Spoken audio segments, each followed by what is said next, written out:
I know you love earning travel rewards and cash back, and that's why you're going to love Rakuten. With Rakuten, you can earn cash back on everything you need to book your dream trip, hotels, flights, rental cars, experiences, and more, while still booking through your favorite travel sites. And don't worry, cash back can be earned on top of earning the credit card points and the hotel and airline loyalty points that matter most to you, depending on how you make your booking. Plus, with Rakuten, you can also earn cash back on groceries and other purchases like electronics, pet supplies, and more.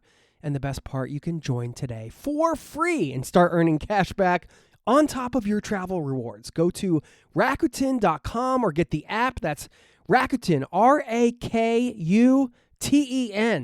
Rakuten, the most rewarding way to shop.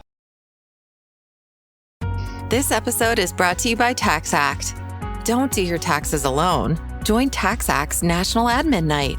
Admin nights are social gatherings for getting through your to-do list. So get ready for a night of fun, finding deductions, and filing taxes with TaxAct, where you can file your federal and state return for just $49 through April 8. Let's get together and get them over with. Visit taxact.com/admin-night for details. This episode is brought to you by Redfin. You're listening to a podcast, which means you're probably multitasking. Maybe even scrolling home listings on Redfin, saving homes without expecting to get them. But Redfin isn't just built for endless browsing. It's built to help you find and own a home. With agents who close twice as many deals, when you find the one, you've got a real shot at getting it. Get started at redfin.com. Own the dream. So I define play as any joyful act you do which has no result. You just heard from my guest today, Jeff Harry, and his definition of play, which is actually his entire job, is to help people play and to play himself. Really fascinating work that he's created for himself. And of course, we dive into this and talk about how play relates to travel. And from that, the conversation takes many wonderful and interesting twists and turns. We touch on things like expectations and happiness and toxic positivity. And he even issues a challenge to everybody at the end of this show. And there's just a ton of takeaways from this conversation that you can implement into your life, starting today, starting after this show. So I'm curious to hear what you get out of this show. I certainly don't want to spoil too much of it here. I know you're going to love listening in on the interview today. And, you know, we always have some other stuff going on in the show. We're going to give a shout out to somebody in the community. I'll share a little bit about how I play, how I like to play in my personal life. And it's all happening right now. So buckle up, strap in, grab your favorite beverage, relax, enjoy a little you time. Thanks for being here and welcome to the Zero to Travel podcast, my friend.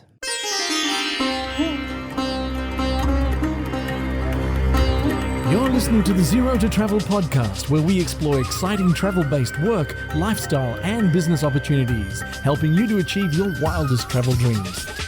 And now your host, world wanderer and travel junkie, Jason Moore. Hey, what's up? It's Jason with ZeroToTravel.com. Welcome to the show, my friend. Thanks for hanging out, letting me bring a little travel into your ears today. This is the show to help you travel the world on your terms, to fill your life with as much travel as you desire, no matter what your situation or experience. One of the things I've been putting off that I am excited that I finally started doing, it was more for lack of time, but maybe that was just an excuse, right? But I was like, you know what? I'm going to dive into this. I'm going to do this thing. So I'll tell you about that in a second. And this is a bit of play for me, right? We're talking about play today, as you heard at the top of the show.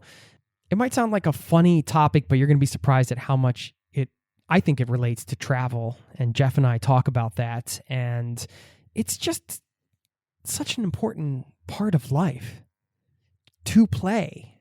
I mean, I have 2 kids now, and I get to play probably more than ever as an adult with them. But even before I had kids, you know, I always liked to play.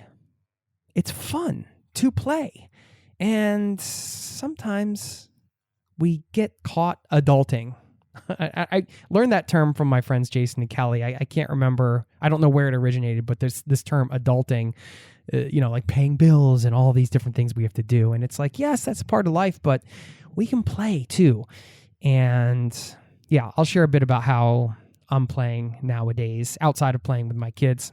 And of course, we got a shout out to somebody in the community that I wanted to recognize, and more coming after the interview. Now, let's get into the interview, and you'll pick up where Jeff and I started kind of chit-chatting, and stick around after the interview segment. We'll talk a bit more about play. I'll share a little bit about play in my own life. We will give a shout out to somebody here in the listening community, and I'll leave you with a nice little quote to end this episode. So I'll see you on the other side, my friend. Please enjoy the interview.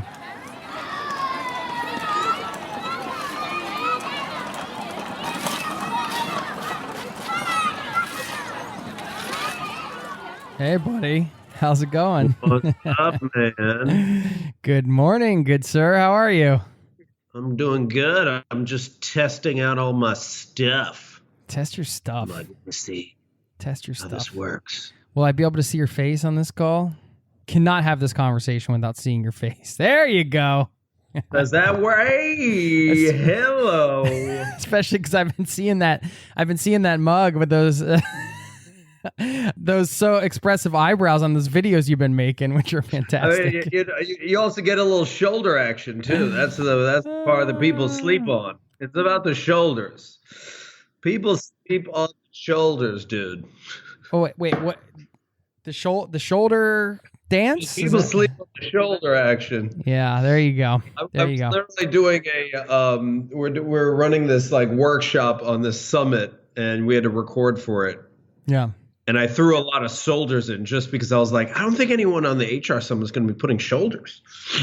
We got to step our game up, people. Yeah, you like, got to step your shimmy game up. Is that what that would be? Yeah, exactly. get your shimmy on. That's something I say every day. Hey guys, it's time to get your shimmy on. All right. Yeah, I at least say that 4 times a day. It's really important that that and have a good day. It's like those are interchangeable. Yeah, right. Exactly. Yeah, some of these sentences, because I have 2 small kids, so some of these sentences I utter, like I was just talking about this with another parent. It was like I never thought I would say that sentence in my life. It's like, hey, get your hand, whatever it is. Like I can't even think of an example. It's like the wackiest thing you could imagine. Like stop putting the ice cream into the Legos and smearing it on the wall or something. It's like, what? Like why would that combination of words ever have to come out of my mouth ever in the history of humanity? But so it goes. What time is it there? It is 7 a.m., man. Oh, man, are you an early bird? I am. So I'm like, let's go. Whoa, yeah, I mean, what time are you usually up and at 'em? I usually am up at like 5 or 6. Not because I'm getting up at 5 or 6 to go running. It's more like I wake up at 5 or 6 to make a stupid video. Like, oh, I got to make this video right now. Now you're going to have your bulletproof coffee, and then you're going to do your 60 push-ups, and then I don't even drink coffee. No, that's I applied to that guy's podcast, but I don't even know who that dude is, and I don't know why everyone's going crazy about his coffee. But apparently, that stuff's good or something. All the rage. I don't do any push-ups. No, I do the occasional Maybe push-ups. I eat fried calamari in the morning. Maybe that's what I do. Yeah, that's And I add a little shimmy. Yeah, a little fried calamari and a shimmy at 5:30 a.m. is always a good combination. Exactly. That's really all you need. It's it's a classic pairing. It's like you've got red wine and steak, shimmy and calamari with sauce at 5:30 in the morning. There you go. I am recording all this, thankfully. I mean, this is awesome. That is probably, think about that breakfast, right? Red wine, a steak, and some shimmies at 5 in the morning.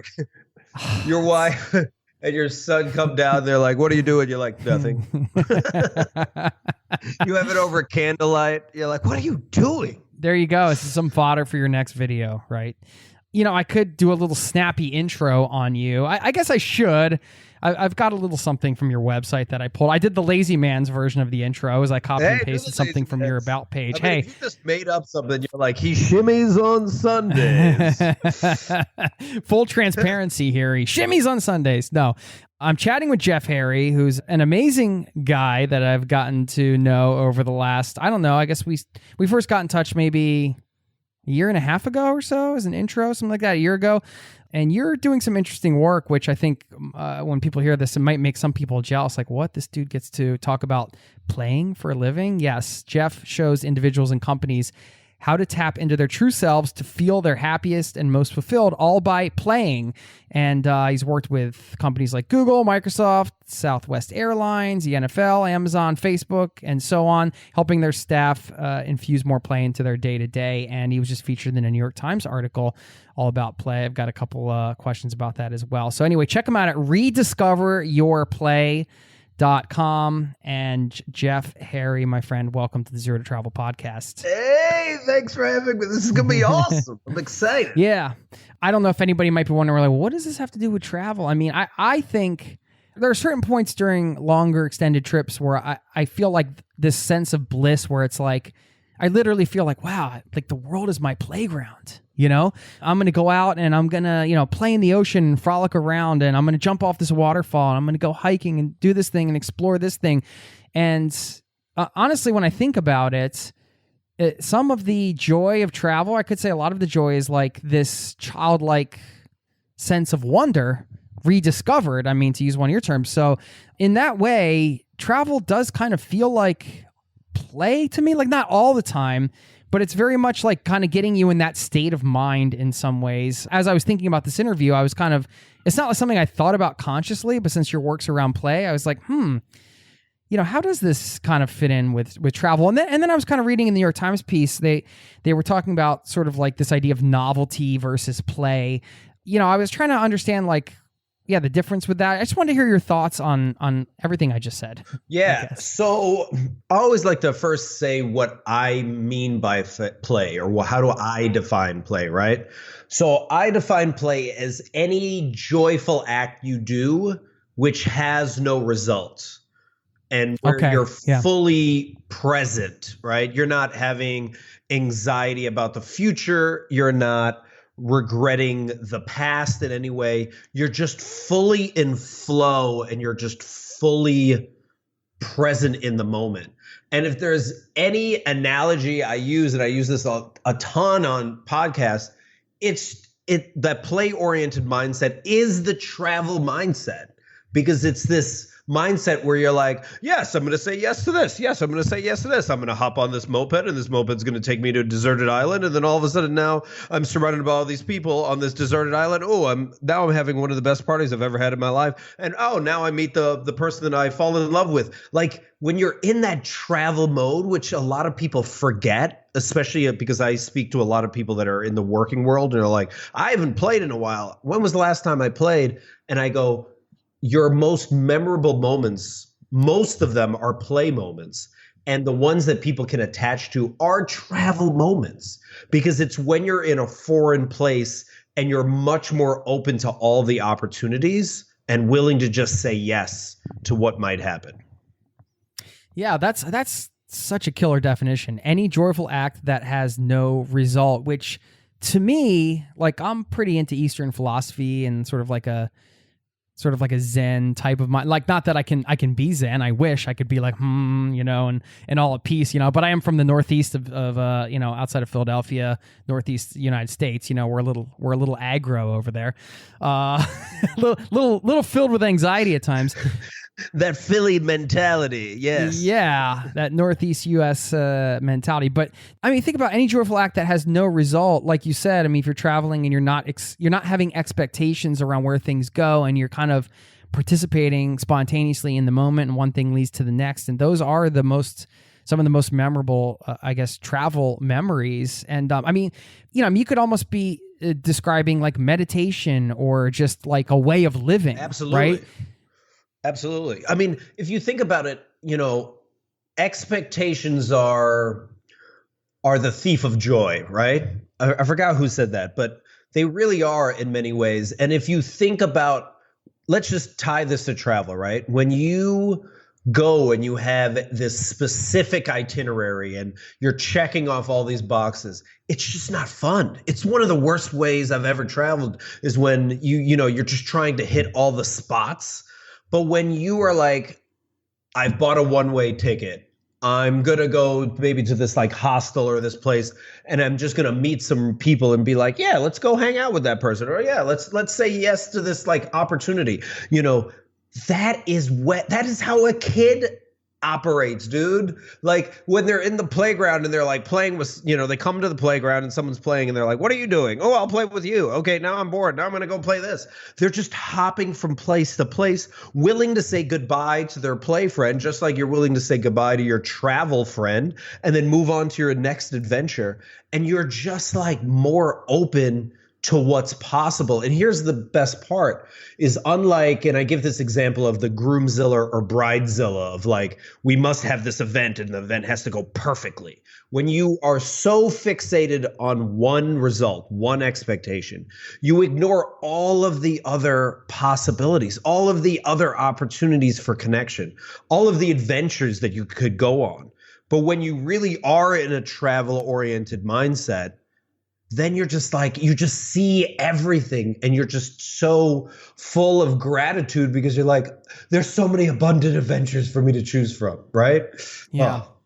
For me, I would say one of the things that I do a lot that I guess I would consider play when I look at this is, playing guitar or making music. And it's one of those things where you can totally be in the moment. And it's like, I'm not sitting there trying to write a hit song or anything. I don't have like a career. There's nobody even around, It's just the joyful act. And with travel or anything in life, and I mean, that and anybody that listens to this podcast know a lot of the stuff that we talk about when it comes to like travel also ties in with life and the kind of travel we do, longer term or full-time travel and immersive and all that good stuff.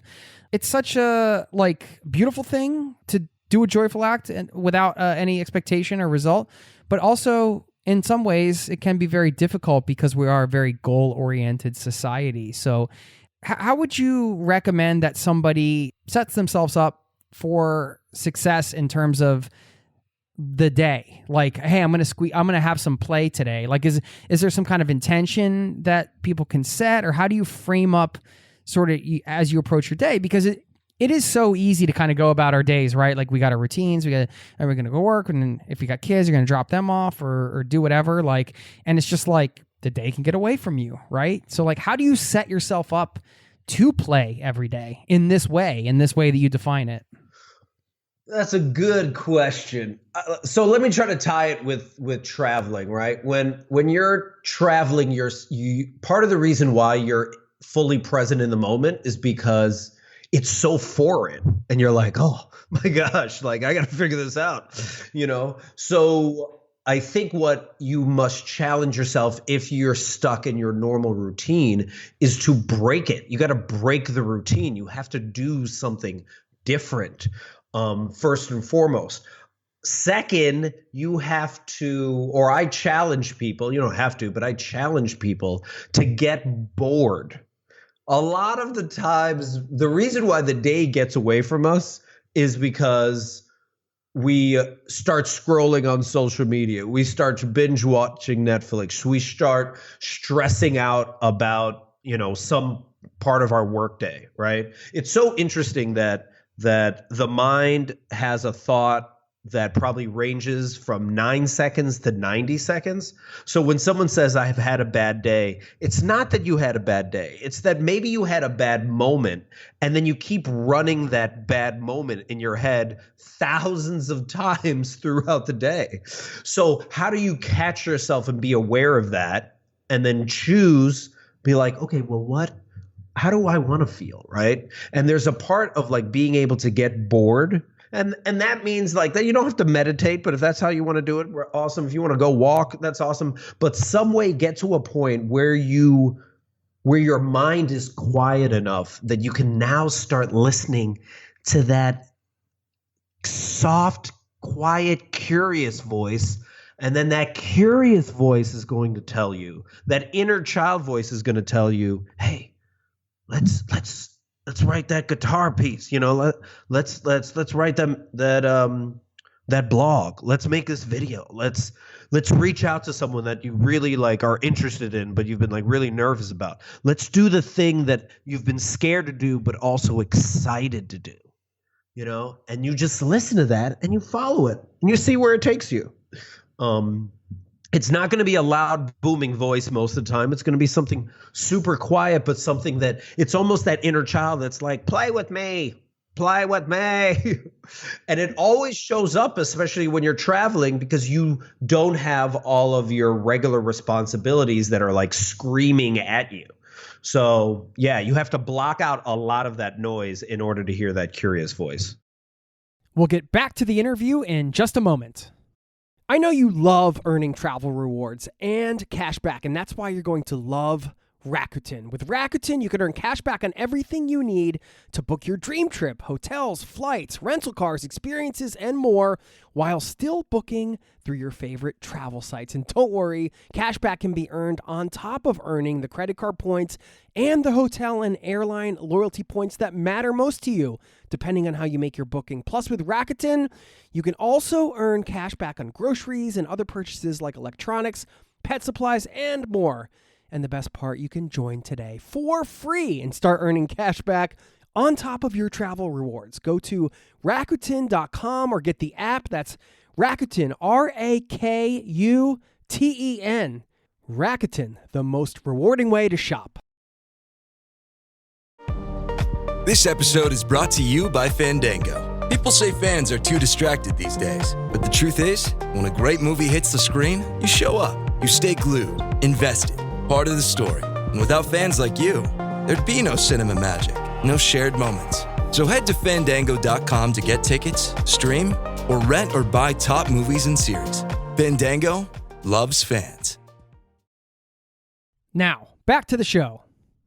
That's good. I think, like you said, with travel, sometimes some of this stuff comes easier just because of the newness and it's maybe, like you said, lack of responsibilities in some cases, and maybe even if you're working and traveling, you still have the responsibilities, but for some reason it feels a little different. Maybe you don't have them as much, or maybe you don't have certain ones. And I think also Sean Acor says this Harvard researcher that studies happiness, and he defines happiness as the joy you get as you're striving to reach your full potential.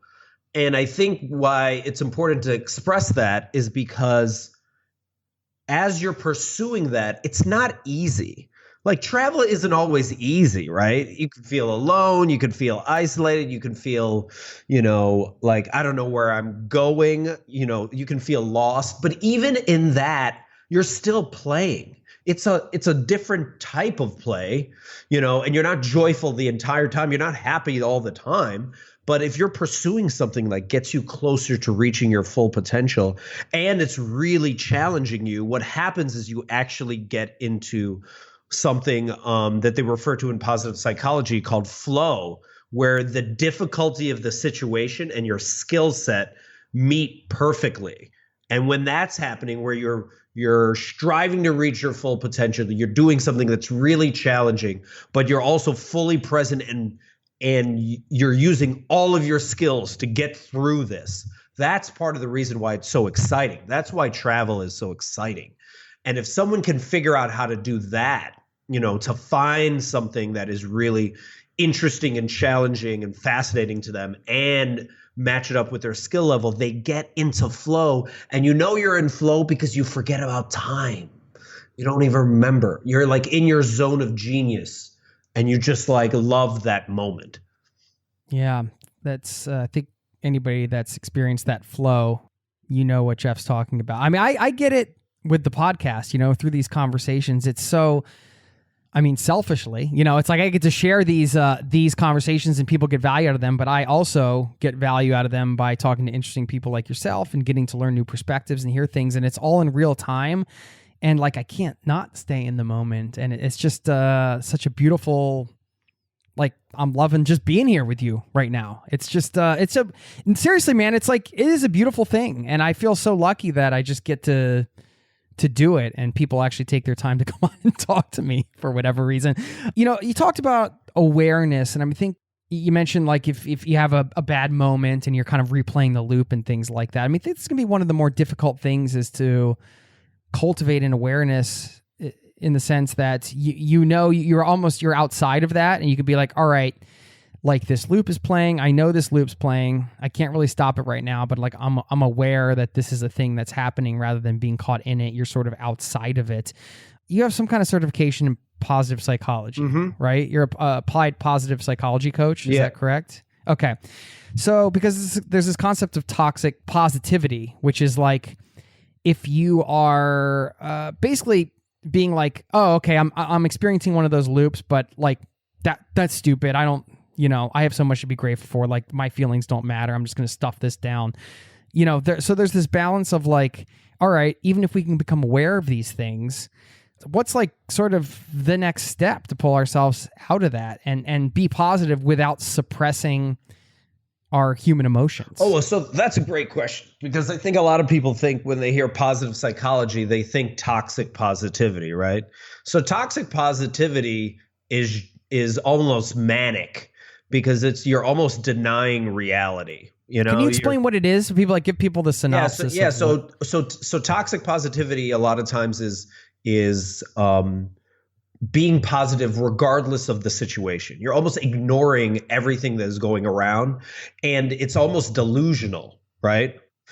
So what positive psychology is, and this is what's super interesting, the founder of it is out of University of Pennsylvania, Martin Seligman.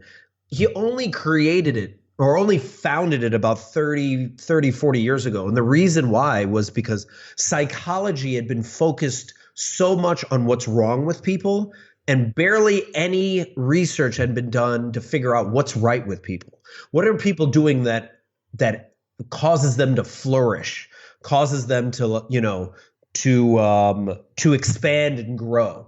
Because there's like this small subset of people that are in depression, right? I believe it's like 20 to 30% in the US. But then there's this huge group of people in the neutral zone. And he was just like, how do you move people from neutral to flourishing? That's where the whole self-development, personal development, movement happened. And so positive psychology is focused on that. But what positive psychology does is it studies how to be aware and how to take in all of the emotions. So when someone is like feeling bad, let yourself feel bad. You should be allowed to experience all of the emotions. And frankly, actually, you should take in the complexity of emotion. Very much like Pixar's Inside Out. Like when my dad died in 2015, I remember being at his funeral surrounded by my family. And at one moment I felt joy, and I was like, oh, what am I feeling joy? I'm at my dad's funeral. But it was like, no, wait a minute. You can actually feel sad that he's passed away, feel mournful, and also feel joy that you're surrounded by family that are supporting you right now. And I think a lot of times people feel they have to have one feeling only. It's almost been told to us that we have to be black and white about our emotions. And instead it's just like, let yourself feel the whole emotion so that you can release it. In the book Tuesdays with Maury would always talk about that, where he would just allow himself to feel full sadness. And then once you're able to feel that, then you're able to let it go. I think a lot of people don't want to feel anything, right? They don't want to feel sad, but by preventing themselves from feeling sad, they also prevent themselves from feeling actual sheer joy. And that's why we stay in this middle ground. And you can feel it a lot of times when you're feeling stressed out and then you grab your phone. Why are you grabbing your phone? You're grabbing your phone for connection. You're grabbing your phone for dopamine. You're grabbing your phone to numb yourself because you don't want to feel these emotions right now. You're like, oh, I want to feel these emotions. I must text someone, or I must hop on Instagram or Facebook, which only makes you feel worse. anyway, because then you start comparing, contrasting, and you could let go of all that if you're just able to be like, to sit in the moment and just feel whatever you're feeling and not beat yourself up about it. Yeah. It's interesting that you brought up technology because I hadn't really thought too much about it, me being the old Gen X guy here, I guess. I feel like the opportunities for play were just like more naturally a part of life before smartphones, before everybody had a supercomputer in their pocket. Yeah. Right? Yes. I don't know. It's yes and no. It's yes. That is definitely true because it's just so easy to never be present now.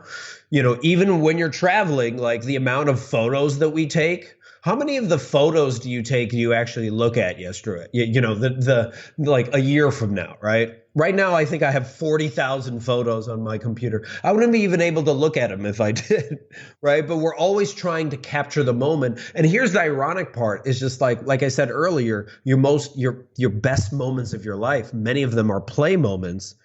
You don't have your phone with you. You're not actually taking a photo at the moment that you're having your best moments. But it's even funny that as you're having an amazing moment, you feel the need to pull your camera out to be like, let's capture this moment. And it's almost like when an adult was on the playground and would turn to kids and be like, hey kids, you having fun? Is everybody having fun now? And it just ruins all the fun because now you're just pointing it out. Like, don't acknowledge the fun. This the greatest, you guys have. So yeah. So there is that part, right? But I also don't want to like glorify the past and make it seem like when people didn't have phones, they weren't not present otherwise, right? There's probably more of an opportunity to, but it's kind of like, back in our day, we were just so much better. And it's just like, were we, our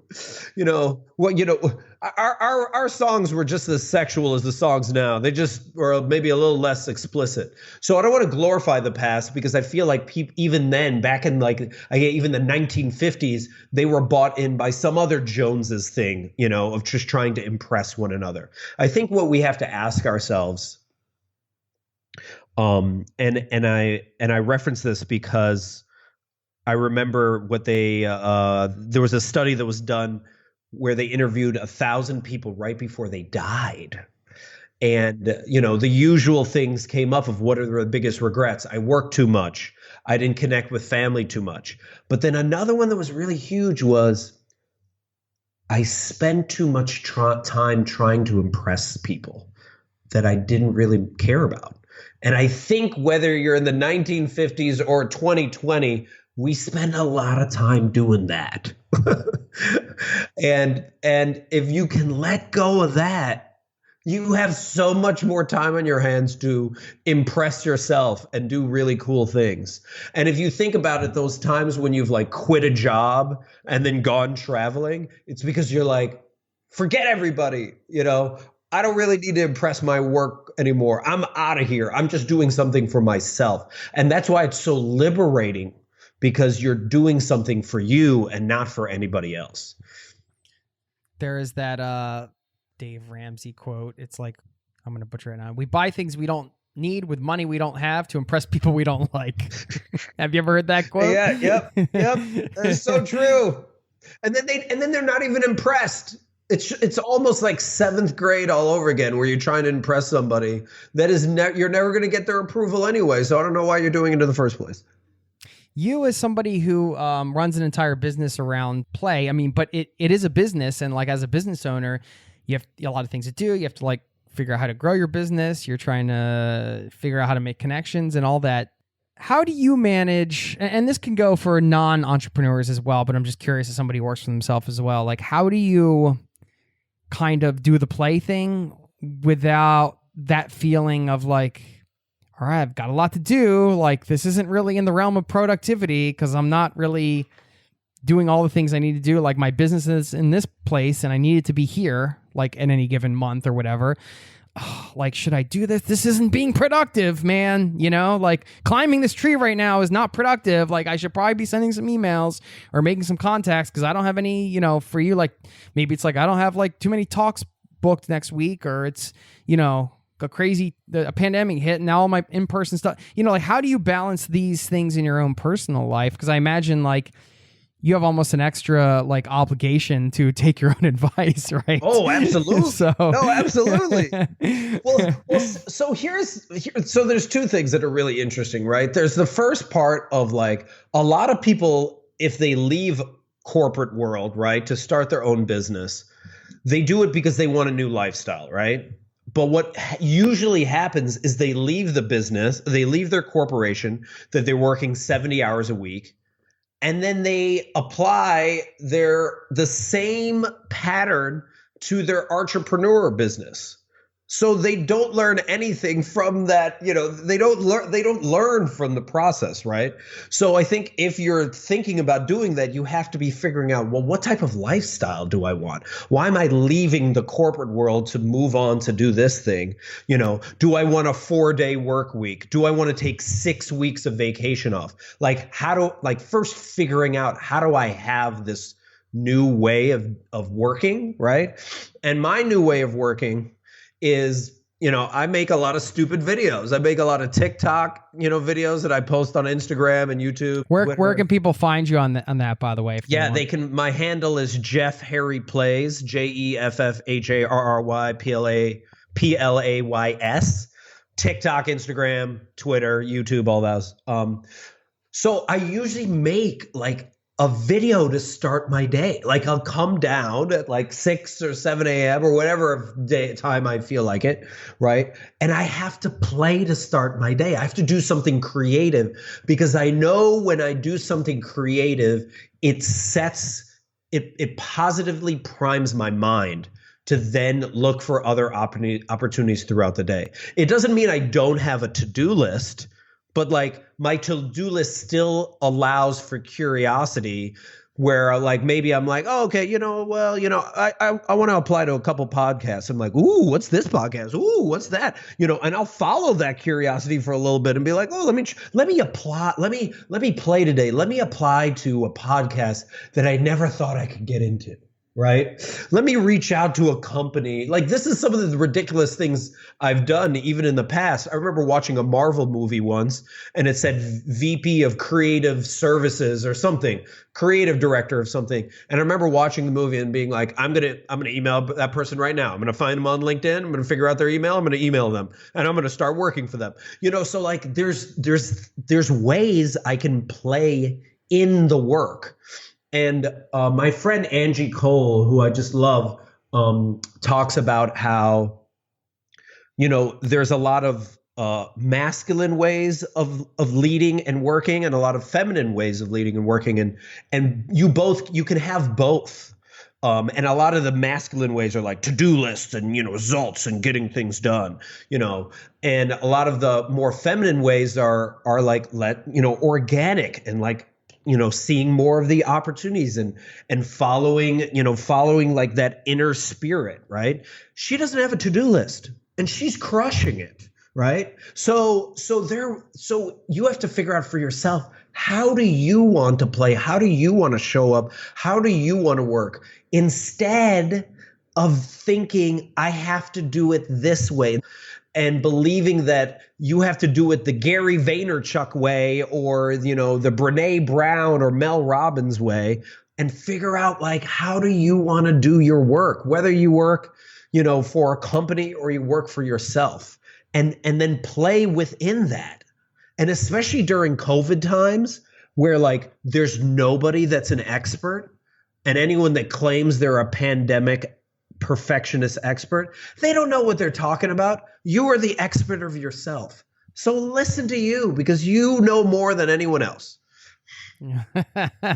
Amen. Yeah. I the lifestyle first thing, definitely. I mean, I'm 100% on with that too. I mean, that's kind of what we teach. And it's like, if you're building a business, why not take a look at the lifestyle first, figure out what you want, how you want your lifestyle to be, and then integrate the business into that. I mean, otherwise you don't want to end up, working 70 hours a week and then you quit and then you end up working 80 hours a week for yourself. It's like, it's not a good trade. And I like the idea of the, building curiosity into your to-do list. A lot of us have to-do lists. So like just kind of like being aware, again, maybe cultivating an awareness around this idea of, okay, like what am I doing today? What am I curious about on this? Like, what can I maybe play with on this to-do list, which might sound kind of funny, but again, it's just be like, maybe it's reframing instead of trying to dragging out the to-do list and being like, here we go again, I gotta check all these off. It's like reframing it a bit, right? Yeah, and I think the other thing, and I was just saying this on ironically a productivity podcast, right? And this productivity coach talked about in March, April, and May, the way she worked with her clients was all about mental health. It had nothing to do with their work, because mental health was the most important thing at that time. And that's what we have to actually look at. And then the other thing we have to look at is your to-do list. When was the last time you finished your to-do list? When was the last time you finished? Oh, no, you can never finish your to-do list. You never finish your to-do list, right? Never. So gosh, that would be like, I don't know what happens. It's like getting to the end of the internet. Exactly. You'd be like, what would I do? So why not look at your to-do list for the day, realize that you're not going to get everything done off it, right? Cross off the things that are least important on it, and then add in a little section for curiosity or some play thing.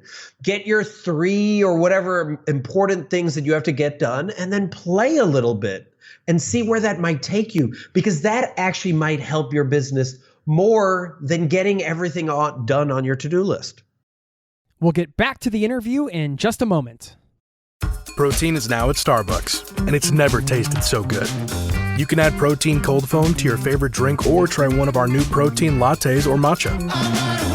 Try it today at Starbucks. You go to Hawaii in your head all the time, but when you're actually ready to go, there's Expedia. Flights, hotels, vacation homes, cars. Save more when you bundle so you can stop dreaming and start saving. Expedia, the one place you go to go places. Members only. Savings vary. Now, back to the show. How did you get into all this, man? I don't know the story, so I want to hear your superhero backstory, right? Sure. Was it some moment and be like, you know what? I like to play. I'm just going to make a whole business about playing, and then I never have to, then I can always, be a kid, I mean, sort of. So remember the movie Big? Yeah, of course. So Tom I Hanks. saw Big when I was in 5th grade. Maybe in 3rd grade. This is your origin story. This is my origin story. You ready for the origin story? This is the origin story. I saw Big, and as soon as I saw Big with Tom Hanks, great movie if you haven't watched it, he basically becomes a big kid, even though he's a kid. He wishes he's an adult, and then he becomes an adult. And yeah, he's an adult, but he's got the brain. But he still of a has the 12-year-old. mentality of a kid, right? So he goes to FAO Schwartz or some toy store one day, and he just starts dancing on the piano. And then the CEO starts dancing on the piano with him, and it's just like, "Hey, I like you," and he offers him a job at a toy company. And when I saw that, I was like, wait, what?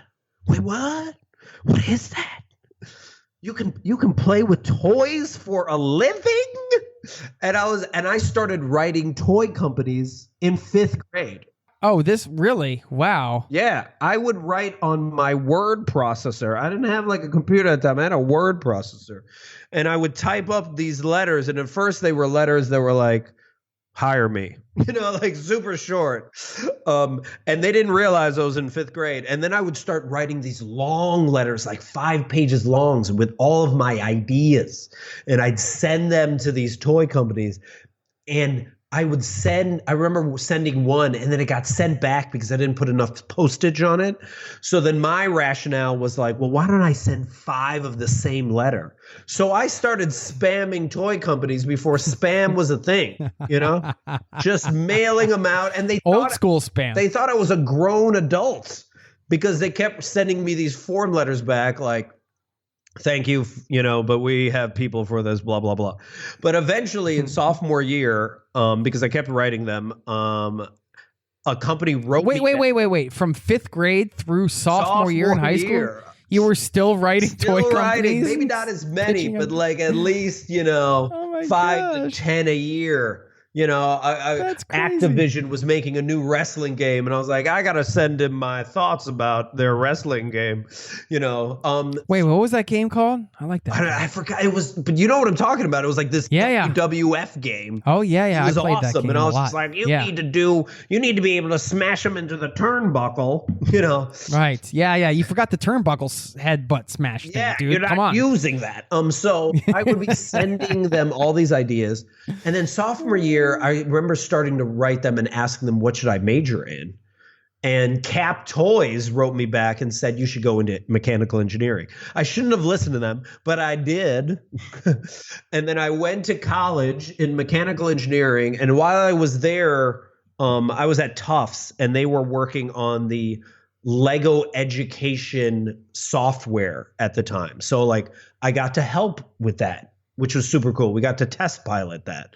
And then as soon as I graduated, I just applied to every toy company I could possibly imagine. I moved to New York. I snuck into Toy Fair. I begged all these toy companies.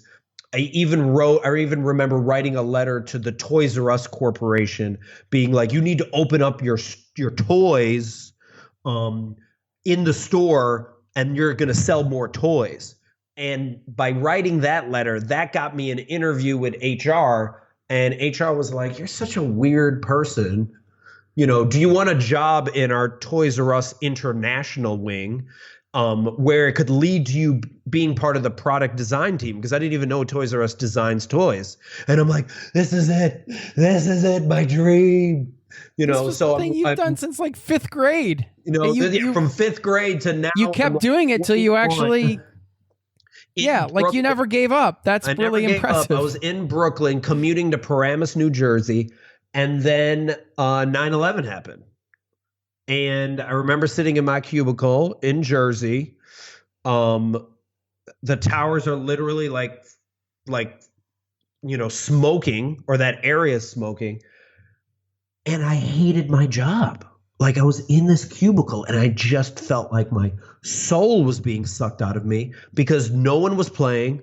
No one was, there were no toys available. There were no kids hanging out.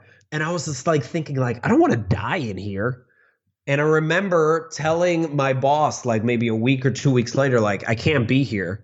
But I didn't leave Toys R Us. Instead, I went to the store they were opening up in Times Square. It was going to be the largest toy store in the world. And I ended up playing with toys underneath a Jurassic Park animatronics, like the T-Rex from Jurassic Park.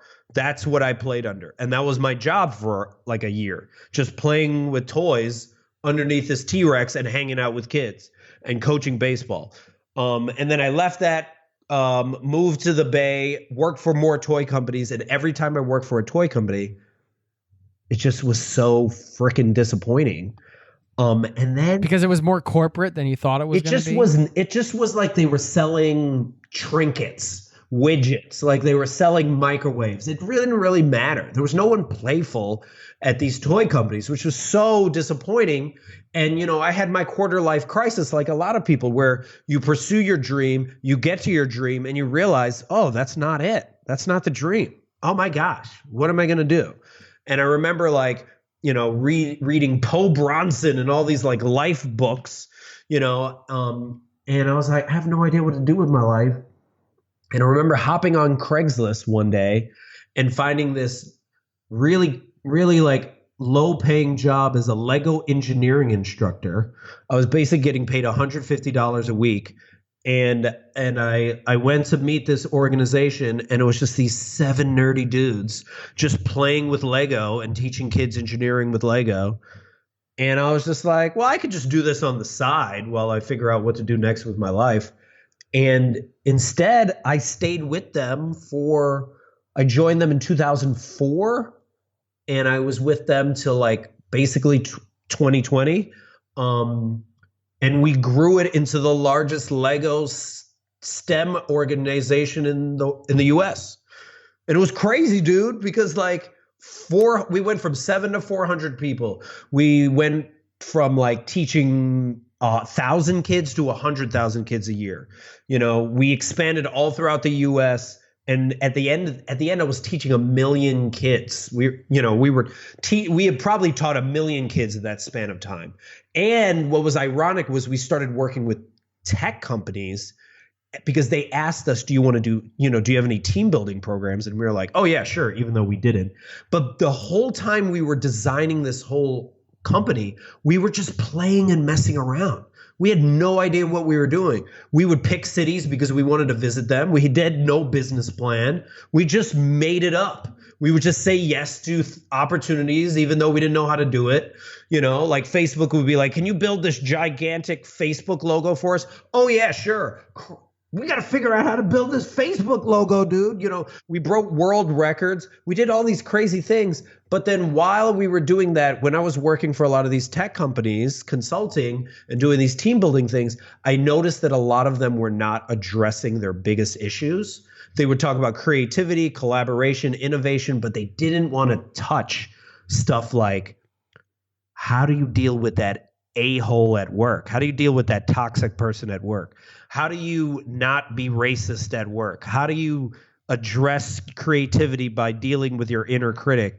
And I was like, I want to make an organization around play that tackles these crazy issues. How do you deal with the BS of office politics where everyone's like walking on eggshells and no one is saying what they really think? And I was like, I can do this through play. I can figure out ways to make an experiential play workshop where you put people in other people's shoes and they play out scenarios like having a hard conversation with someone you don't like and just seeing what might happen.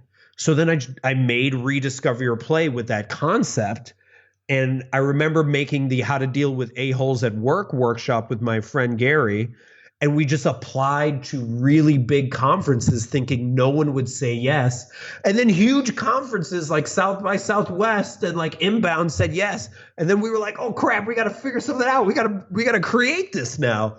And by doing that, we actually started winning awards, which is hilarious. And we were like recognized as like the top HR influencers of 2020. I don't know what that really means, but we got that award because we were willing to tackle stuff that nobody else wants to tackle, right? We were willing to address pain points, but in a really fun, dynamic, new, playful way. And that's where I'm at now, right? And then just random things like I met someone through the Everything Conference run by Vanessa Tharp. She helped design that. And I met someone who happened to be a freelance writer, and I kind of helped her with her one of her articles, and then we just kept in touch via Instagram. And then one day she just reached out to me and was like, you want to be part of this play article? And I was like, sure. Who is it for? And she's like, oh, the New York Times. Wait, what? And then that just organically happened. She wrote it in 2019, COVID hit, and it probably she didn't even know if it would ever going to get released. And then all of a sudden it got released, I think in like April or May. And I was like, sweet, this is awesome. But that again was me just playing and connecting with people.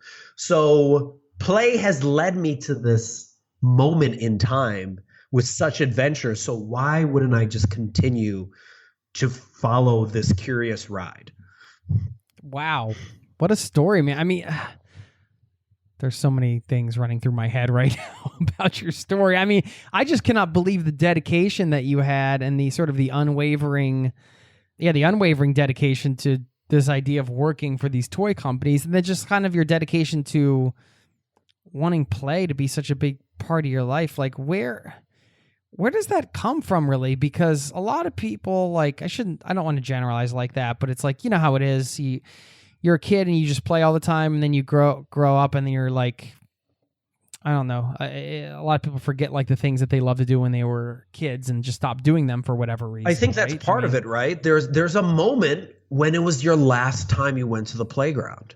Like, that's a really sad moment. And you don't know that that's your moment. The last time I went was this morning. See, so you go back because you have a kid, right? But like where people are like, oh, that was the last time I went on a swing set, And why did you do that? Because you wanted to impress somebody, right? You wanted to be like, well, now I got to be part of these cool kids, I tell this really embarrassing story of my teenage years, but it's all about leaving my play self to try to be cool, only to realize that what was I doing that in the first place? But I think people just continue to pursue that cool, wanting to belong and get accepted. And you do that in high school, then you go to college and you try to do that in college by, doing whatever all the cool people are doing. Then you go to work, and then it's all about comparing yourself to your colleagues, who has the best car, who has the best house,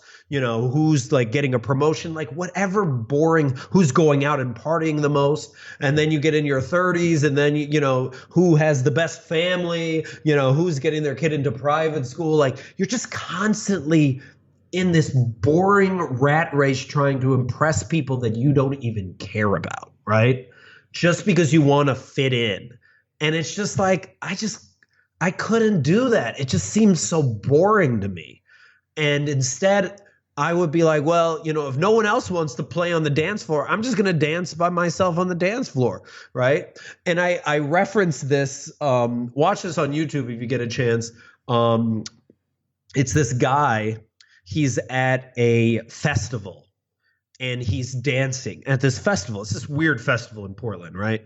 And he's dancing in this weird, strange way. He's doing a lot of shoulder action, right? He's just, who knows? He's all I know is he's fully present in the moment, enjoying himself. And then all these people start mocking him. And there's like many videos of him. One of them's 10 minutes of someone just laughing at him the whole time. But then there are these two people that eventually come over to him. And I think they first dance with him just to mock him. But as they come over to dance with him, they start vibing off his energy, and they're like, "Ooh, this is kind of nice," and they start dancing and they start having fun with this guy, right? And remind me, they're at a music festival, and everyone else is just watching these three people dancing. Well, after three people dance, some other people are like, "Man, he looks like he's having the best time," and those other two people are very excited. So I'm going to go over there. So 5 more people go over, and then 5 more, and then within 2 minutes on this YouTube video that has like, tens of millions of views, he is then surrounded by 300 people, and it's because he was willing to be his full nerdy weird self, willing to show up fully, and he didn't care what anyone else had to what they thought of him. And because of that, he was able to bring all this happiness to people's lives. And we all can do that when we fully show up, right? There's this quote, "Don't ask what the world needs, ask what makes you come alive," because what the world needs is for more people to come alive, right? We need more people to come alive right now. When do you feel alive? When you travel. When else do you feel alive? Not many other places. Then figure out what that is, because that's what we need. We need other examples of that instead of us being on our phones all day, instead of us trying to fill that hole with Netflix, with buying more Amazon boxes, with like just getting things that just don't provide us true happiness and fulfillment. My wife, we always have the saying, you owe it to yourself to be yourself, right? Oh, yeah. There's a lot of wacky dancing going on in this house. I'll tell you that. It feels good to just release in that way. It's so easy to kind of forget, like, you can just design your own business and it can literally be whatever you want. Like, you're just like, hey, I'm just going to like make these workshops, and I'm gonna basically help people through play, because I love to play and I love to teach people this and talk about it. And it's just like, bam, all right, I'm gonna create this, and here it is. And I think there is like some of these online businesses that they can become. It looks like everybody has it all together, but as you just heard, like from what Jeff said, you're just figuring it out as you go. And even when you're working at the Lego Corporation, which sounds like, they would have their stuff together, whatever, like, these programs don't exist. All right, I guess we're going to make them. I guess we're going to figure out how to make a Facebook logo. It's like everybody's just figuring it out, right? But like, you have to be willing to kind of put yourself in that position where you're willing to take things on and kind of figure it out as you go. Right. And that can be scary, but I think you also have to embrace the fact that it's not going to be all rosy all the time. That a lot of times it really feels like a roller coaster at times, where you like go down that rut and then you're like, I'm never going to get out of that rut. I remember seeing this TikTok recently where the guy goes, when you start your business, you start with ignorant optimism. You're like, it's going to go amazing, right? And then you go down this rut, this really rough stage where you're just getting rejected all the time. But, if you're willing to sit in that and kind of enjoy the ride and learn from the failures, then you actually come out of that so much more powerful. And also, there's something really exciting about the failures. When you talk to musicians, like famous musicians, and you ask them, what is your favorite time? They don't actually talk about the times when they were famous. They talk about all those rough times when they were traveling in that nasty, van, driving to South by Southwest and then performing at a bar here and getting stuff thrown before at it them. all happened. Because it was like right? it was a memorable moment. It might have been painful at the time, but looking back out of it, you're like, oh, that was kind of joyful. That was kind of hilarious, right? That was ridiculous. I can't believe we did that. And I think people just need to learn how to enjoy that ride more and know that it's not always going to be perfect. And frankly, you don't want it to always be perfect. You need to be in those ruts. You need to feel that pain in order to also feel that joy. Yeah. I mean, this goes back to the quote you said from I can't remember if you said it was a Harvard somebody. Oh, Sean Anchor. Yeah. Yeah, like happiness is you're striving to reach your full potential, which is basically enjoying the process, living in that moment of the process and enjoying it. I mean, this goes for everybody. Like when it comes to travel too, I'm pretty fascinated with the whole journey before the journey is what I call it, where you're somebody who's like, maybe you're in a full-time job and you want to travel, or you're ramping up to travel the world. You're trying to figure out, okay, how can I do it? Maybe I want to quit my job and travel full time, or become a nomad, or I just want to add more travel into my life. And like, just by having that intention, it kind of like makes you face some big questions right away, right? If you're like, all right, if I want this in my life, that means I'm going to need to change my life, or maybe make some big changes in my life. Okay. What does that mean? Am I going to keep my job? Am I going to keep my house, or am I going to sell it? Am I going to like get rid of my stuff? And it's like all of a sudden now just the decision to add more travel into your life, or to take a gap year or something like that, is now becoming this like life altering thing before you even go on the trip. Exactly. You know what I mean? There's something so powerful about the anticipation. There's this, when you set up, your next travel trip, you're like, the months beforehand, and they've studied this a lot in positive psychology, you actually gain more happiness, more fulfillment just thinking about it, even more than when you actually go on the trip. So like there's just like there's a lot of energy around that, which then gives you more energy to start thinking about, well, what else is possible, right? And there's this amazing Camp Indie person, Stephanie Lay. She taught me this in one of her talks recently that I think she spoke on the Nomadic Network, where she was able to get over her fear of just life by traveling and taking risks, by simply, feeling really awkward when she was at a hostel and being like, okay, you know what? I don't know what to do. I'm going to say hello to these people. And then all of a sudden, her whole travel situation changed because she now started traveling with these people. And then she was like, oh my gosh, I can do that. Now I'm going to say hello to these people. I'm going to travel with them. Now I'm going to say hello to this person that doesn't speak any English. I'm going to use Google Translate. And then we're going to become best friends the next 48 hours. And just that bravery then made her shift her entire life to be like, all right, I'm going to live a nomadic life.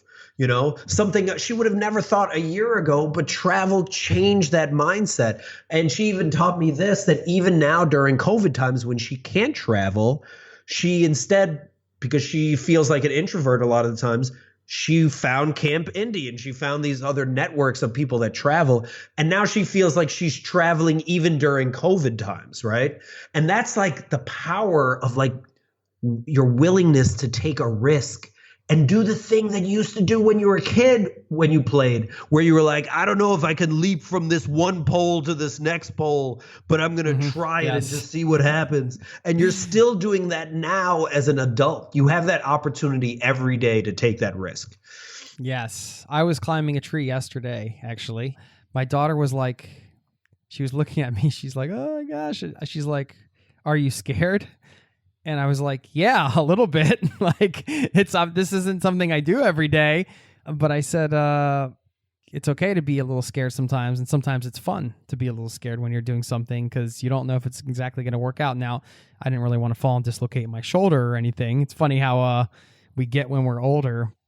Doing those stupid games is always fun. You mentioned Camp Indie. I mean, that was the event we were running, which is like another big reason why we decided to do it as summer camp, because we're like, well, how can we take like the normal sort of boring conference experience and like make it fun? Okay, let's do it at a summer camp. And then you were going to come and so kindly grace us with your presence and speak. And we were going to hang out there. It got canceled because of COVID. We're hoping to do it this year. So I just wanted, if people heard you mention that, then I wanted people to know that what it is that we're talking about. If you want to come hang out with us in person, hopefully, knock on wood, this coming summer, then just go to campindy.com and check that out.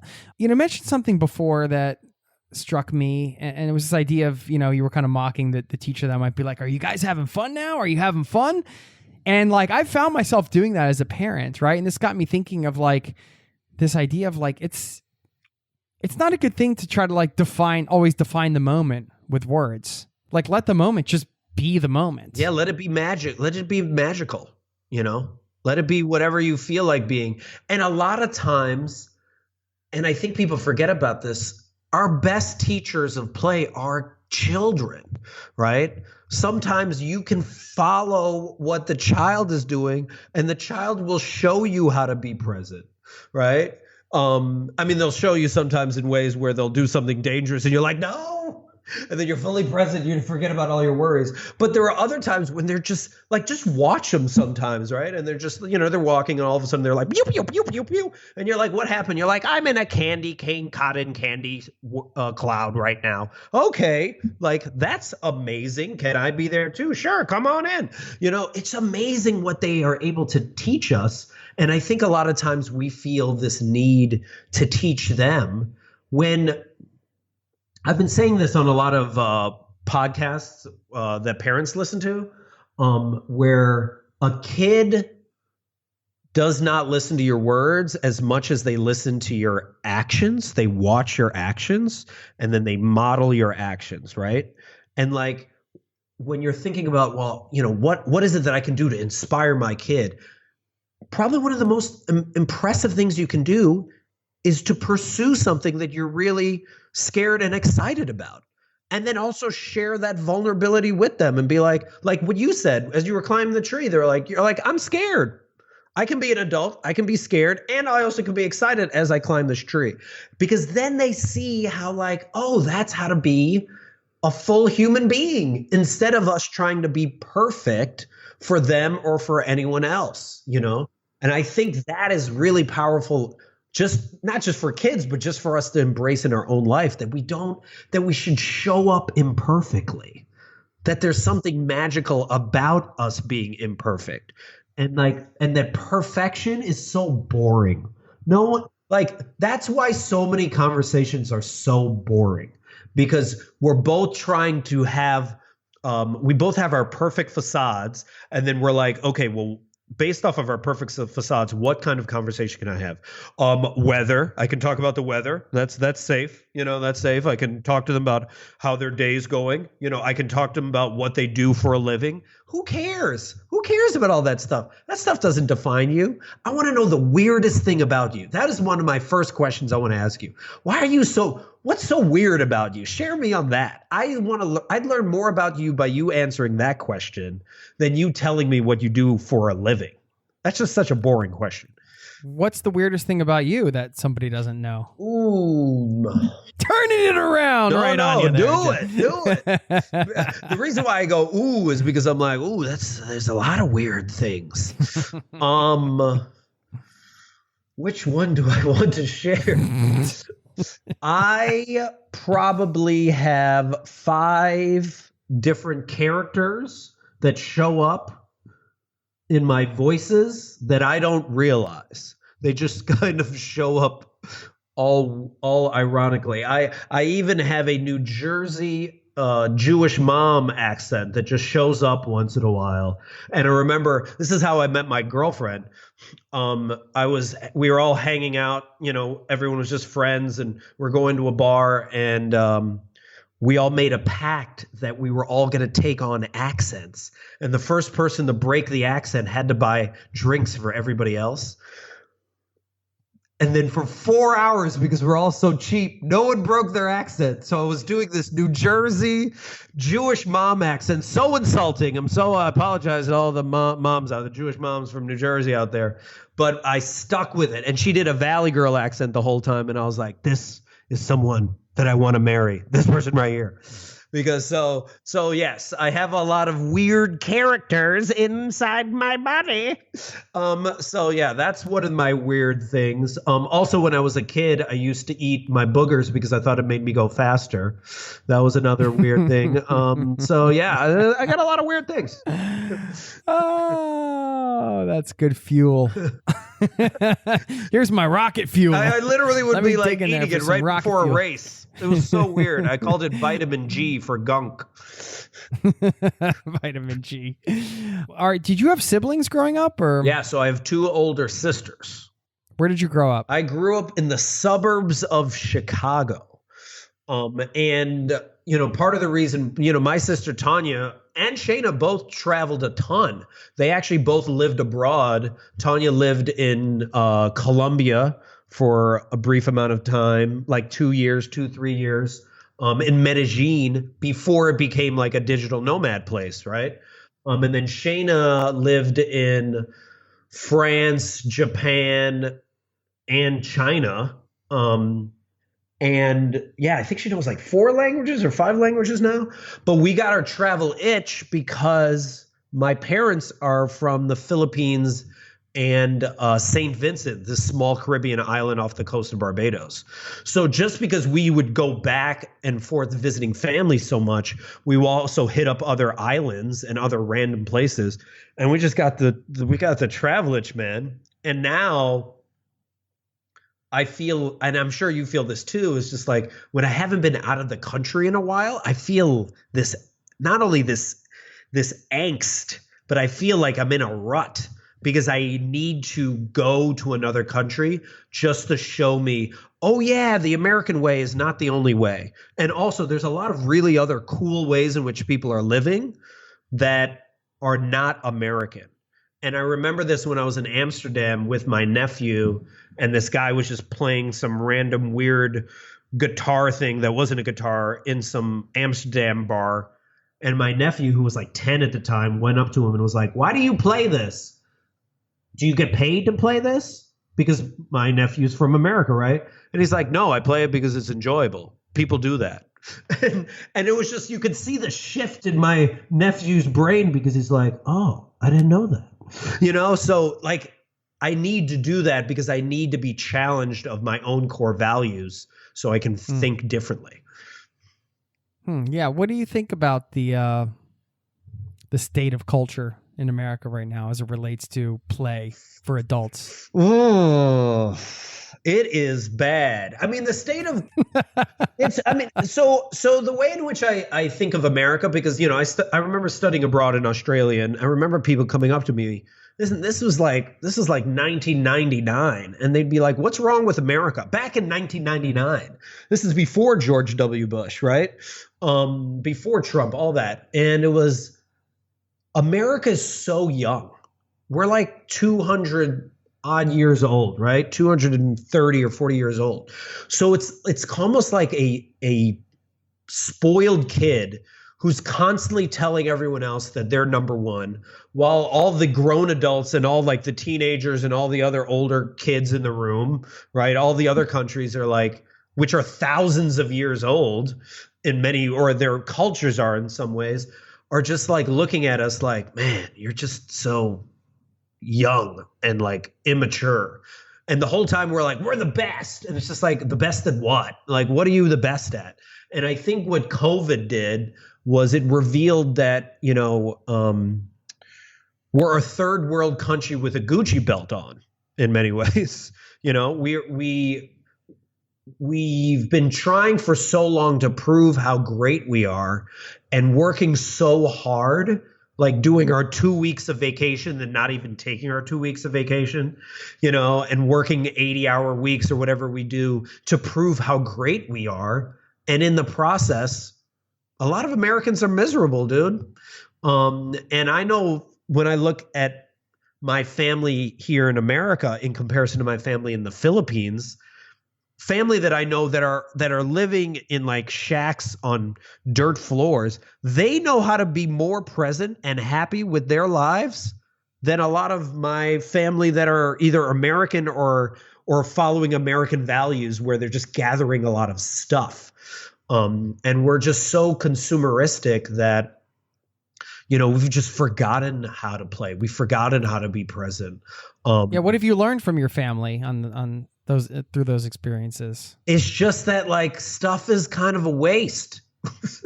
Like that stuff as in material. Yeah, material stuff. Like material wealth is not only is it not going to bring you happiness, but I came up with this term recently, and I got to make a TikTok about it, but I refer to it as affluent deadness. America suffers from affluent deadness. And what I mean by that is we have everything. We have all the stuff. And even with all the stuff, we look dead in our eyes. I've met so many millionaires, multimillionaires, that could travel the world for years. And they spend most of their time stressed about either the stuff they're buying, stressed about losing all the stuff, losing all their money, right?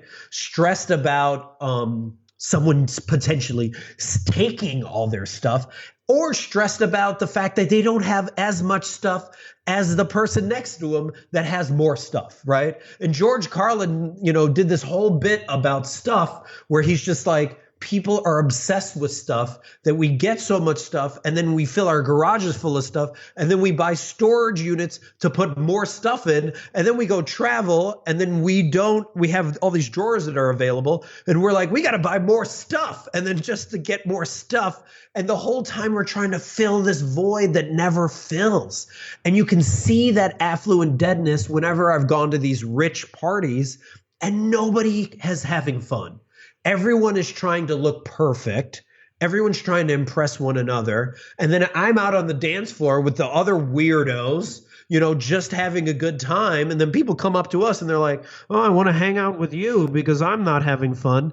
And it's because they're suffering from this affluency that has not provided them anything for their soul. If anything, it's sucked so much of their soul, and they just continue to gorge, thinking that one day they'll be fulfilled, and they never will.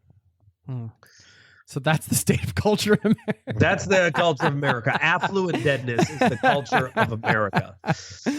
Oh man. And trying to, on the flip side of the positive part of it, right, is like at the same time you have people that are still, even though, we're not meeting any of the ideals, you still have people that are fighting for the ideals of America, right? And I referenced this recently in an article, about Ruth Bader Ginsburg. And if she taught anyone anything, her life is that she always was surrounded by people in power, and she was one of always the minorities there, right? She was always the only progressive, the only female there, and she still fought. Even she would still dissent. She still showed up fully, was fully alive. And she still never depended on someone else to save us. And I think in America, we've bought into this hero worship, that there's these people and we have to follow these heroes, when frankly, you are the hero of your own story. So you should just own that and believe that you are as amazing as a Gary Vaynerchuk or, a Tony Robbins, that you can do something as dope in your own way. And you simply need to get quiet enough, start playing, listen to your curiosity, and then show up. Yeah, and like you said, show up fully as your imperfect self, I think you said before, which I absolutely love. Any book recommendations? You mentioned a couple books, and I'm a big reader, and I know a lot of people listening like to read as well. So it doesn't necessarily have to be about around play or anything, but just in general. There are a couple, like one or two books that have really changed your life. I'd like to hear what they are. The most recent ones that I've been super into, well, first you got to start with Elizabeth Gilbert's Big Magic, right? Which is all about creativity. But the thing that I love that she says this in the book, but she just also says it in life, is she's never seen someone go through personal transformation that hasn't gotten tired of their own bullshit. And what's interesting, what I love about that quote is back when COVID first hit, I wasn't making any videos. And then COVID hit. And the whole time I'd been like, well, I don't have time. I'm so busy. I have work. I have just so many things. And then COVID hit and was just like, you have all the time in the world. What are you going to do now? And I had to face my own bullshit. So that's a really interesting thing to explore. What is the bullshit that you keep telling yourself? And when are you going to get tired of it? Right. So that's one that I really love. A book I'm reading right now, which is about America, and this kind of ties into the affluent deadness, is Winners Take All by Anand Gurdagas. And basically he talks about how he asked the question, should billionaires exist? Because as long as people live in poverty, billionaires shouldn't exist. But he goes even further to describe how not only billionaires shouldn't exist, but when we glorify billionaires, we ignore the fact that they are whitewashing their image. And what's interesting is someone like Elon Musk or someone like, Mark Zuckerberg from Facebook do all these atrocities, take all this money from the government, right? And then they do some charity on the side, or they create this foundation which still is their money. So they're just transferring their wealth to a foundation. So when they say, I'm donating 99% of my money when I die, yeah, you're transferring it to your own foundation where you control all the money. And if they simply were taxed the way they should be, we could actually benefit more than having charity, because charity is a waste of time.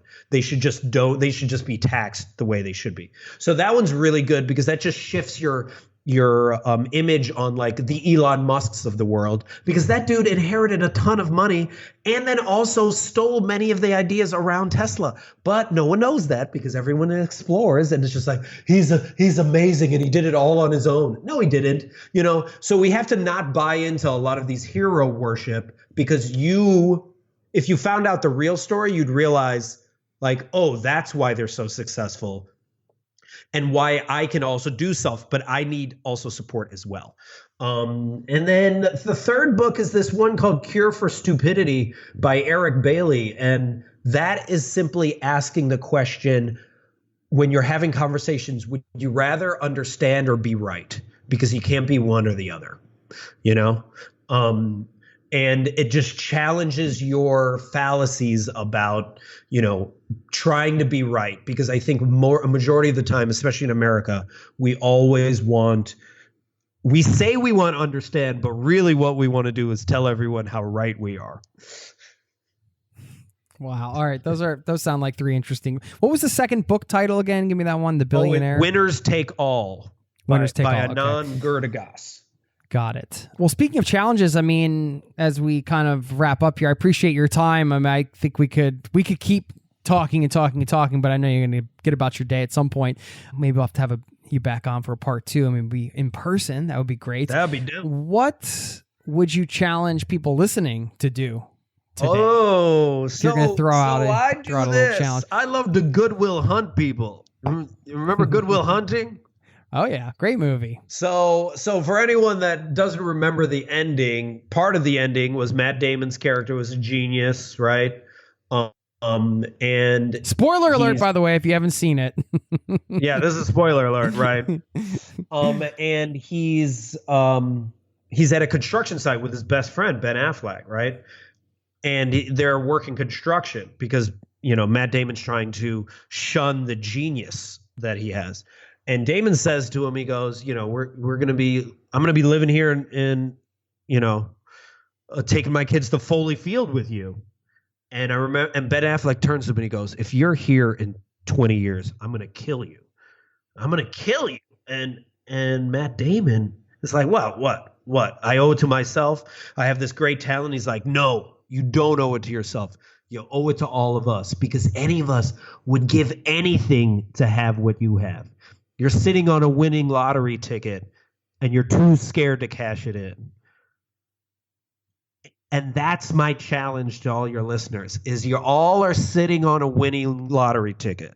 So what are you going to do with it? How are you going to actually show up? Because not only do you have to show up for yourself, but there's somebody, and I truly believe this in my soul, that is waiting for you to show up so they could show up. There's a ripple effect that has to happen. But until you write that book, until you write that blog, until you quit that job and do that travel like dream trip you've always wanted, until you go talk to that person you've been super nervous to talk to, until you do all those things, one of those things, that other person can't show up. And it's your responsibility in your life to do this. If there's one thing you can do to contribute to this world, is to be fully you. Because when you are, you just give freedom for everyone else to be as well.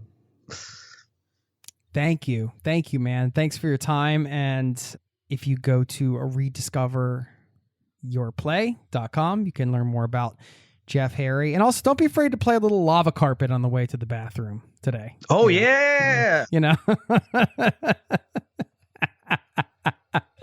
This was fun. I appreciate your insights and hearing your perspectives, and gave me a good kick in the butt to continue my day over here. So, Let's go. Last thing, tell me your best, we'll call it a dad joke.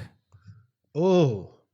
Got one? Oh, yeah. Well, I don't know handy? if it's a dad joke, but I made up this joke when I was in third grade, and I thought it was a genius joke, which means it's really bad. What type of nut goes to the bathroom? What? A peanut. Oh, peanuts. It's so worse. I thought I was a genius comedian when I wrote that joke, and I submitted it. No one liked it. I was like, what are you talking about? This is amazing. Come on, this is play on magic, words. people. Nailed it. Well, thanks for your time, man. And if you can hear some noise in the background, that's my son, my little peanut, coming in to get his poopy diaper changed. So I'm going to let you go. Hey, thanks so much, man. Thanks, Jeff. Take care. Take care. See ya.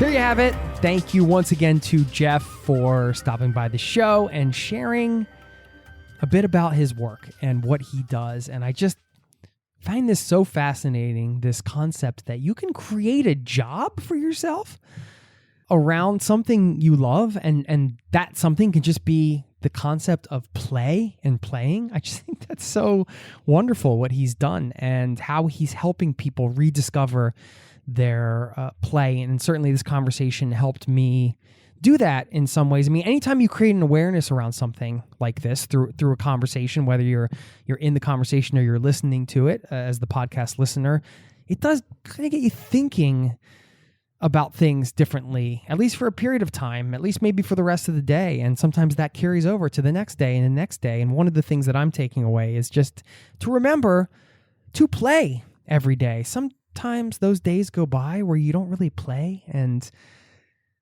that's not good. Like I said at the top of the show, we don't know how many days we have, so let's play some more, right? And I love to play. You know, one of the things that I love to do is just dance around and put on a silly show for no reason. My wife and I do this around the house sometimes, and it's just like spontaneous. She'll start spontaneously breaking out in dance all of a sudden. It's just the best. I love, oh, here she goes.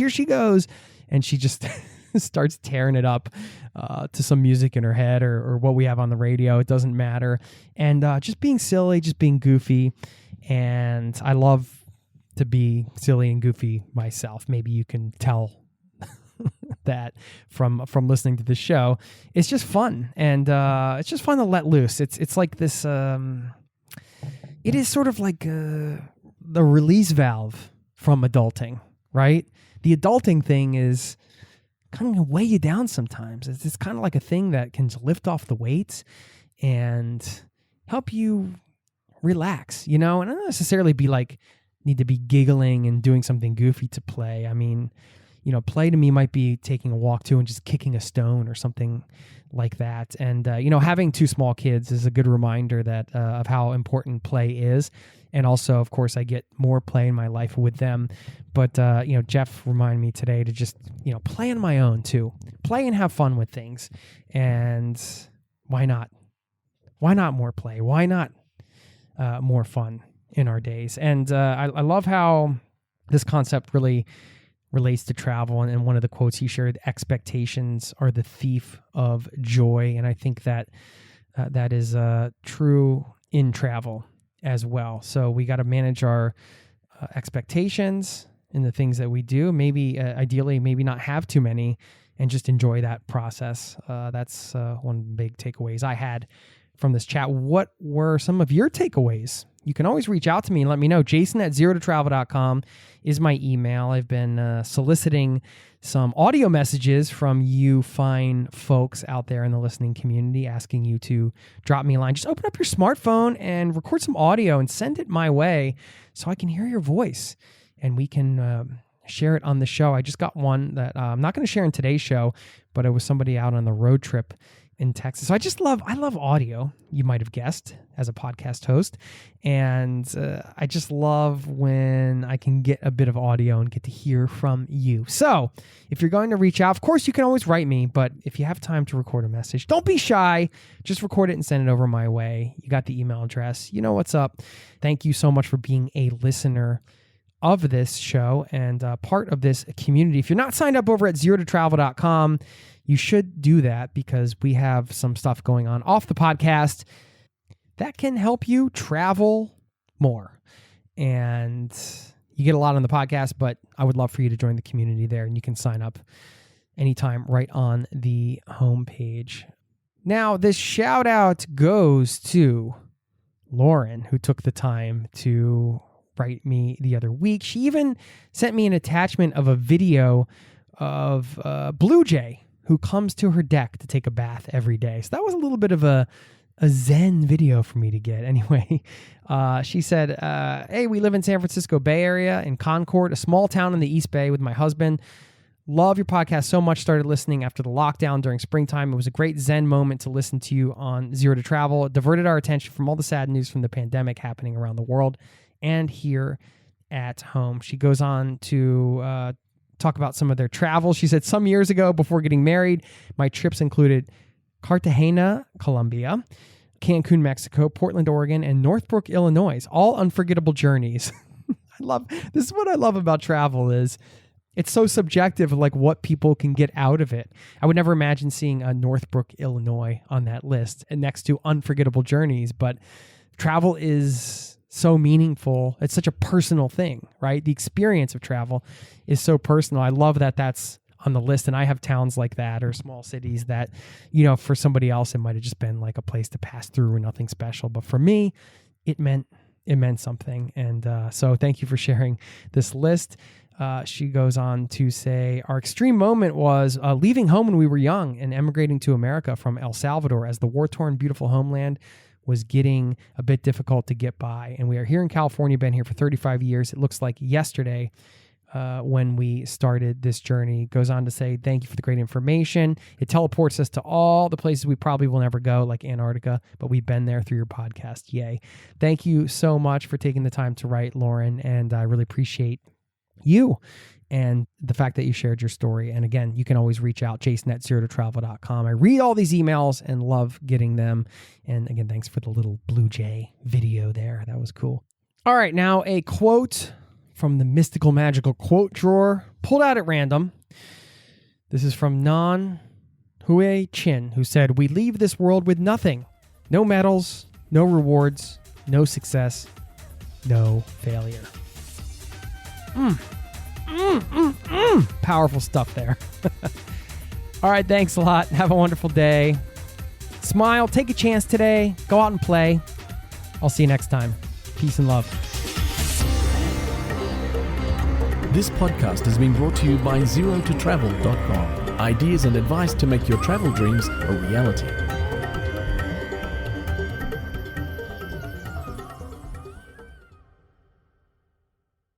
In a food system this big, Feeding America races to get good food to neighbors facing hunger. That's why we work in real time, using technology to connect food to people fast. Hunger doesn't wait. Give now to help rescue good food for neighbors at feedingamerica.org/rescuefood.